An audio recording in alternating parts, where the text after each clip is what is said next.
Russia and Belarus may try to destabilize the situation in Poland during parliamentary elections, which President Andrzej Duda has scheduled for October 15th. Moscow and Minsk are holding targeted disinformation attacks, trying to create a false image of Poland as a threat to the Kaliningrad region, said the Government Commissioner for Information Security of Poland, Stanisław Żarin.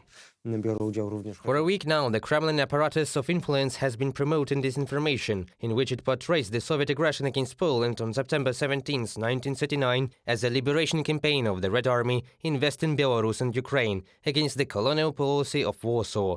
And the Belarusian propaganda apparatus, with the help of media controlled by diplomatic representative offices of the Republic of Belarus, recently carried out information provocation based on a false claim that a Polish helicopter violated Belarusian airspace. Moldova also accused the Russian Federation of interfering in the upcoming local elections. According to the country's president Maya Sandu, the coup plan was developed by the founder of PMC Wagner, Prigozhin. According to his plan, anti-government protests, which take place from time to time in Moldova, were bound to develop into violent clashes. This plan failed, but Moscow is not giving up attempts to destabilize the situation. In particular, it uses money to bribe voters in the upcoming local elections in November. Russia will increase pressure on Moldova. They wanted to use energy, but failed. They tried to overthrow the government, but failed. And now they are resorting to the strongest interference in our elections, using large amounts of money.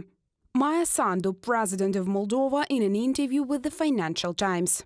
Russian money goes, among other things, to finance media outlets that promote theses favorable to the Kremlin. In Slovakia alone, according to the Infosecurity Project, there are more than 300 of these. The Slovak information space has long been, despite all efforts, the most vulnerable place of Slovak society. There, all these conspiracy theories, fakes, and what we call pro-Russian narratives are not necessarily spread by Russians, although the Russian embassy is very active in Slovakia, but that's just the key problem.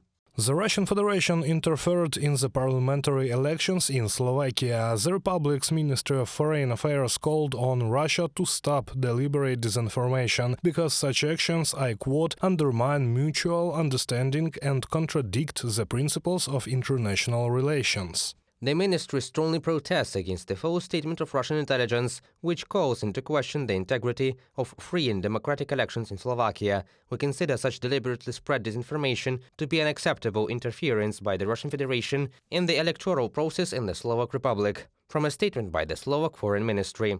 Funding pro-Russian political parties and pro-Kremlin media in Europe is Moscow's attempt to influence the level of support for Ukraine from the European Union. The Russian Federation seeks to destabilize the political situation in some EU states and thereby force them to reduce the amount of defense assistance to Ukraine. Reported by Serhiy Kulas, Valeria Nekipelova, UATV News.